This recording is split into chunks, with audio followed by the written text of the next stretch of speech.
to talk about all things security is Anish Patel, who is the head of federal civilian at Cloudflare. Thanks so much for being with us. Yeah, it's a pleasure to be here and look forward to the conversation today. So, security, this is a huge topic. So, I want you to lay the groundwork for me a little bit. Where are agencies running into pain points or challenges when they are connecting to the internet or using applications, things that we're doing every day? Where are they running into those security challenges? But yeah, that's a good question. The internet, of course, is only becoming more pervasive and things are only going to get more connected. So the connectivity that you need for your applications, your users, whatever it might be, we all know that the minute something is open to the internet, it's open to attack. And I think that's really the area that folks have been trying to solve for quite some time. Agencies, just like commercial entities and businesses, they struggle with like a increase in cost or complexity or the risk of just connecting it all, right? And so everybody wants things to be more connected. Everybody wants things to be more modernized and work on their mobile phone and any type of device they want to use from anywhere in the world. So for an IT leader, there's just really this sense of kind of a lack of control, right? How do you control all those factors when you want the best experience, but you don't have the budget to be able to do that? Or you may have the budget, but you don't have the manpower, and there's a lot of complexity there. And so I think that's really the thing that Cloudflare tries to help folks address. Very, very cool. And I appreciate you laying that groundwork because I know as a user myself, I've been through plenty of security trainings and perhaps I've connected to some unsecured networks in the past. So I think it's always like a great reminder that these risks are really apparent, like you said, and only going to continue to grow. So any examples or use cases besides the example I just gave here of how an employee could be a security risk to their organization? Yeah. So yeah, that question, both from an employee side or just a constituent using a service. I mean, the modernization of services that we just talked about across the internet becoming more pervasive. Today, that means like being able to request and receive services without having to go somewhere in person is a big deal, right? For through the COVID period and now after, people just kind of expect, well, even for going to your doctor, you don't always need to show up. You could do telehealth. Or if you want to travel now that restrictions are open, well, you need a renewal of your passport. Like, why do I have to go into a post office to do that? Which you don't anymore because the consular affairs has modernized that, right?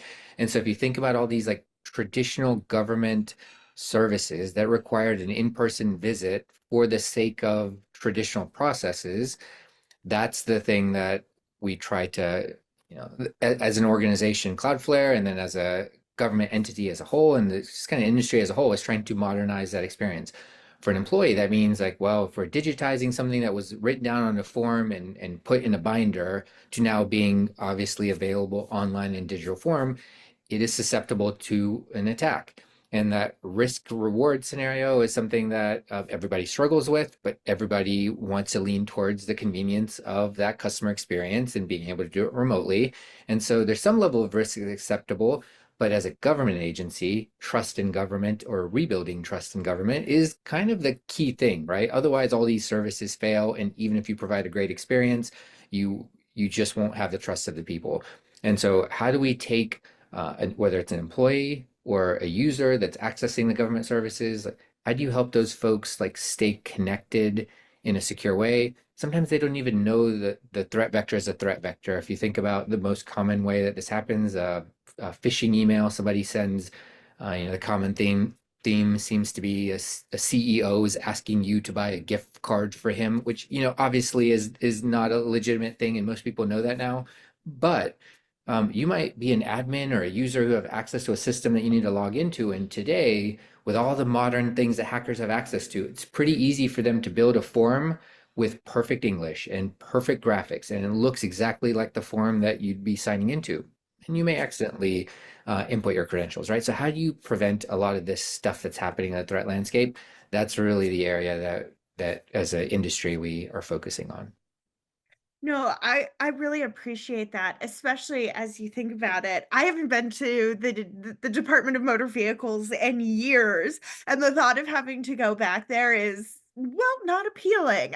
So you're absolutely right that the push to these digital services is really pushing agencies to modernize, but that security profile has to be intact. Otherwise, there's a lot of risk out there. So with that in mind, what are some strategies or best practices that agencies can really use to make these connections, whether it's through the internet or an application, more secure? What are some of the best practices that you've seen utilized with some of your government customers?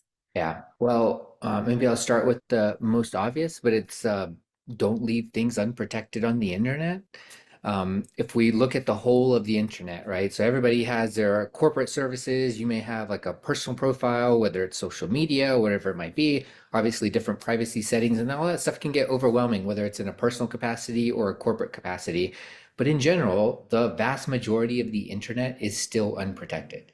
And so Cloudflare, which is about a 15-year-old company now, actually started with the premise of if we had to rebuild the internet, how would we make it better? Like, how would we solve some of the things that have kind of unsuspectedly or, maybe suspectedly become a challenge today? And when you say it out loud, it's like, well, obviously you need to protect things on the internet, but why is it hard to make sure that traffic that goes to your website or from your website is encrypted?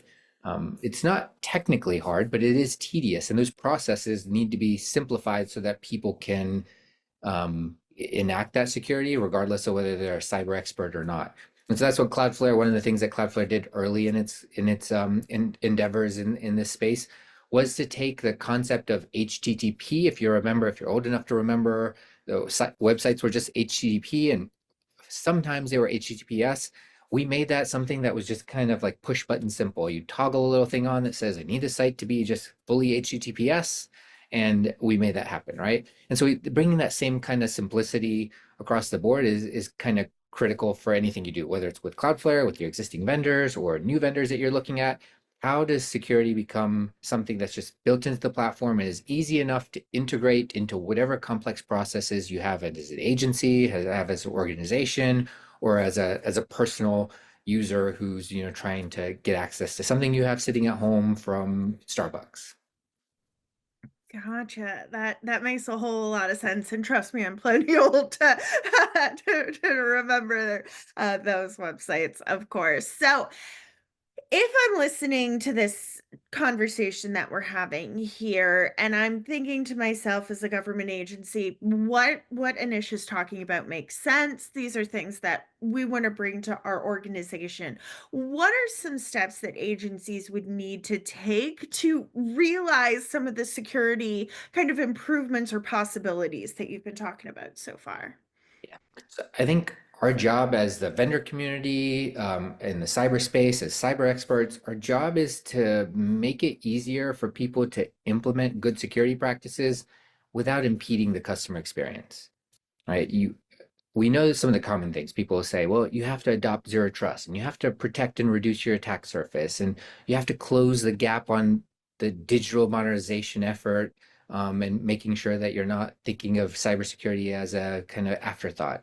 So those are all like commonly known, right? If I think about um, like how does this work in practice? Well, everybody wants those ideals, but in the reality ends up being, well, there's some reason, maybe there's a war going on in this portion of the world and they need access to a service. And right now, access to the service and availability is more important than the possible risk factor of ensuring that is accessed in the correct way. And a lot of that happens because the foundations of what people have built weren't ready for the kind of the modern world, right? So if we say, okay, well, what are the things that we're working on? Yes, adopt zero trust practices. Wherever you are in your journey, obviously continuing to improve that is always going to be a thing to do. Protect and reduce your attack surface, as we said. Okay, that's always going to be a thing you do.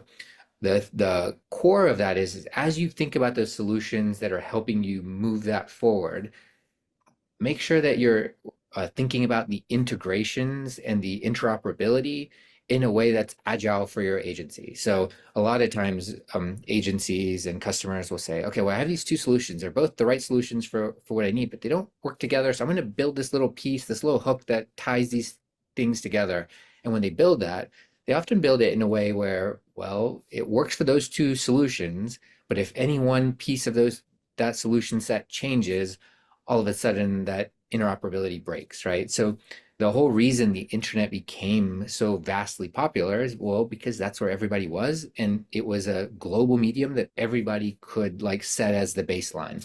And so think about, as we're building solutions and as you're thinking about your policy, how do you ensure that you're doing something today that's going to help be part of a baseline for tomorrow? So, as you were describing the steps that agencies would take and kind of the scope of the challenge, and let's call it the opportunity as well, it got me thinking about visibility and really understanding what's in your environment, because you can't secure what you don't know, or maybe you can't secure it very well, at least. So, how can you get full visibility into your network? Is that possible? And what are kind of the ways in which you can do that? Yeah, yeah, I think that's well said from your side of like, well, if you don't know it's a threat, well, you may not be as stressed about it, but it is still a threat, and at some point it will cause you a lot of stress, maybe a loss of a job. So yes, the visibility is important. There's also, I mentioned earlier that a large portion of the internet is just unprotected, right? And so when you think about how are you gathering the data of what is a threat in your environment, there would be likely most cyber shops have multiple vendors that are providing different perspectives on the internet. Cloudflare, for example, protects about 20% of the entire internet, which you think, is that a lot? Is that how much does an average cybersecurity vendor protect across the internet? For proxy services like Cloudflare provides, most vendors, there's no other vendor that provides more than 2% of visibility into the entire internet. So if you are looking at, well, how do I know what threats are coming? What threats are evolving? Having vendors in your space that are allowing you to get a view of as large of the internet kind of threat vector as possible is pretty critical. You can get that from other vendors as well and different perspectives on that. And so tying all that stuff together is definitely something that folks that use like SIM solutions and ways to gather that detail. The challenge ends up becoming, well, that can become overwhelming. And all of a sudden you're like, well, there's so many threats. How am I going to address the thing that's most pressing right now, right? And so for something like the Cloudflare view of the world, the idea would be to think about it from the perspective of what are your most critical customer facing services? What is exposed to the internet and has to be exposed to the internet that you can't just block because somebody's doing something malicious against it, right? If you are the IRS, well, tax systems have to stay up regardless of how much it gets attacked. Same for, kind of critical services around Medicare and whatever else it might be. So if we think about it that way, then you take your most critical services and you have a ecosystem of partners, vendors that sometimes are competing, but also are willing to play nicely together and in the interest of building a better internet, ensuring that we are all helping to give the best overall picture that we can. And then from there, then, well, what can you do with that data? Well, sometimes you need the full view of the data. Sometimes you just need a very narrowly scoped view of the data. And so instead of that kind of that flood of all the information, figuring out ways of like, how are you getting the right analytics for the problem you're trying to solve? That's kind of key, right? And so a lot of vendors, including Cloudflare, have the ability to kind of summarize that data to say, hey, your attacks are coming from these particular locations, or they're distributed in this unique way, or they're attacking this particular set of applications. And that allows you to get very granular on the problem that exists now without having to solve it for, solving all security problems, which is, almost never a possibility. Yeah, I hear from CISOs all the time that say, "My job is never done." You can never ever, click the checkbox of like, "We secured everything today." That's probably never gonna happen. So it can definitely feel a little exhausting. So I wanna add on a question to something that you just said, because I think it was really important in that you can't necessarily turn off applications or access to the internet for a lot of different programs for a lot of different reasons. And if you do, either your constituents or your employees are going to find workarounds that are going to create more vulnerabilities for you potentially. But are there ways that agencies can better limit the attack surface? So instead of it being a football field, maybe it's only, I don't know, a first down line or something like that in that analogy. Yeah, that's a good analogy. It makes me think about some things. I would say allow your inspection tools and your cybersecurity tools to block the threats closer to the threat rather than coming to your front door, right? Don't let them Mhm. get to the 1 yard line. Don't let them get onto the field that you're playing on, right? Like keep them outside the stadium if I'm continuing your analogy there, right? So I think that model of securing your perimeter is kind of known and common. That's a common phrase. Everyone's like worried about securing their perimeter. And generally the perimeter means like, okay, the traditional like analogy of castle and moat. Right. And like, okay, well, you get to the moat, maybe slightly outside of your moat. What kind of modern vendors are looking to be able to provide for you and for agencies is to expand the perimeter of something like Cloudflare to be the perimeter of your organization. So to the world, to the hacker, your organization isn't just this like one house in the field that they can go and particularly attack. They see your house looking like actually it's a whole village or it's a whole community, it's a whole city, and then it becomes harder for that person to figure out where exactly you are for the application that you want to get to, right? So how do we expand your perimeter is kind of the key there. Secure perimeter, but expand your perimeter to be the perimeter of all of the vendors that you view as strategic vendors in your environment. I love that. And I've heard about the moat and castle philosophy for, decades now. And now it's like instead of the moat and castle, it's like your castle, your moat, and your whole territory brought in as one. So I appreciate that for our Renaissance times or whatever. So, with this in mind, we know that security is going to continue, will forever continue to be a top priority. And there are a bunch of new tools and technologies kind of coming into play that can help support, but also, obviously, on the flip side, help the cyber adversaries as well. So, what do you see from your perspective as some of like the trends or how things are going to evolve over the next couple of years. Sure. I guess to start, it goes without saying that AI is the current game changer. Mhm. But something changing the game, like that's not a new concept, right? You could replace AI with the iPhone or the computer or electricity or fire, and it's the same narrative that applies. Yeah. So, the truly distinguishing thing about our current era and the current scope of technology is that we're moving at an unprecedented speed. The Yep. new technologies are coming faster, adopted faster, and that time to adjust to that is becoming much shorter.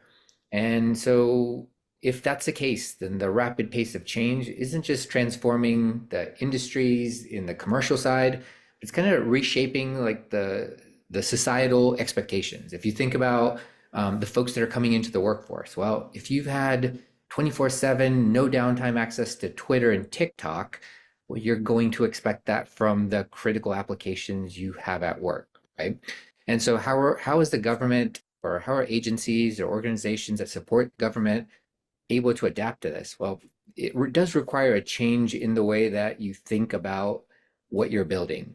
So what used to be you could build it at one data center and it's okay if there was an outage in that data center, it wasn't a big deal. People waited. Well, obviously that didn't stick around for long. And then you had redundant data centers, and then you had failover and backup, and it was still a lot of manual effort, right? And so it kind of goes back to like the earlier example I gave about like how do we take something, Cloudflare take something like HTTP and just make it toggle simple for somebody to make things HTTPS and secure? We bring that same methodology to a lot of the kind of core functions here and the trends that we see, right? So if it's AI today, you can protect against that. How do you get visibility into that? How do you ensure that you can block against that? And the next thing that comes around, how do you protect against that?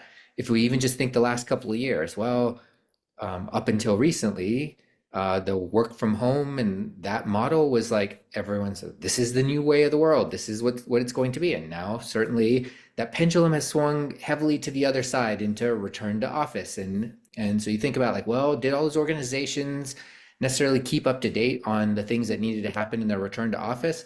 Well, the ones that did it right, it didn't really matter because, well, if they've set the architecture to be agile enough to support their work from anywhere, then the office is just another anywhere location, right? And where you can't control a Starbucks or some random location that you're at in an airport or something like that, well, then that environment is never going to be as performant as your on-site network and your branch location anyway. So if you're designing for it to work in the most extreme circumstances, then it can work anywhere. So we always like to end these chats with an opportunity to really get to know Cloudflare a little bit better. So you've done a great job already, kind of showcasing how it works. But how does Cloudflare really help agencies transform? Let's get your a pitch going. Yeah, yeah. So, I peppered a couple of things in. If I had to summarize, I'd just say Cloudflare makes it safer for you to plug things into the internet. And one of the services, any one of the services that we provide, if you heard me use some examples before, or if you look at things like zero trust or application services, or how do you make sure your applications and your services are more resilient, the networks are secure, all of that stuff you could probably get from at least another vendor, probably dozens of other vendors. So the technology isn't really the key thing that matters here, right? In government, we know it's technology is never really the problem. There's always something that could be better. The roadblocks are always around the people and the process, and that really means integration and interoperability to what I was speaking to before, right? And so, how do we do it better? How do we help the agencies? Well, we take those complicated things and make them less complicated. I'm not going to say simple because IT is never simple, right? So the ideal state is simplicity, but there's always complexity in the real world. And so, how do you make the complex things less complicated so that the folks in government that have to focus on the integration and the policy and the interoperability can focus their time there versus just trying to make the product work? And using that as kind of a base example. There's a lot of things that we do to help agencies that have been under attack. So if, for example, government is providing some key services and somebody, whether it's another nation state or some sort of hacker group that just doesn't like that the government is providing some service to some group of individuals, they're going to try to take that service down.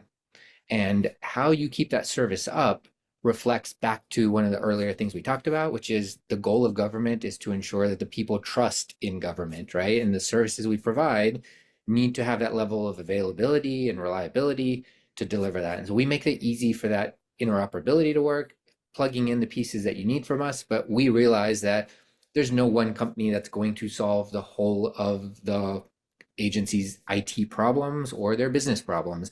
And so we take it very seriously to say we are here to help build a better internet for everybody. We're here to help agencies build a better cybersecurity posture, but we realize that we are a part of a larger ecosystem and we can fit in without you having to replace the whole of your environment. Well, thank you so much, Anish, for sharing your insights with us today. You gave me a lot to think about, and I know if you did for our attendees as well. So thank you so much. All right, thank you. Pleasure having you here.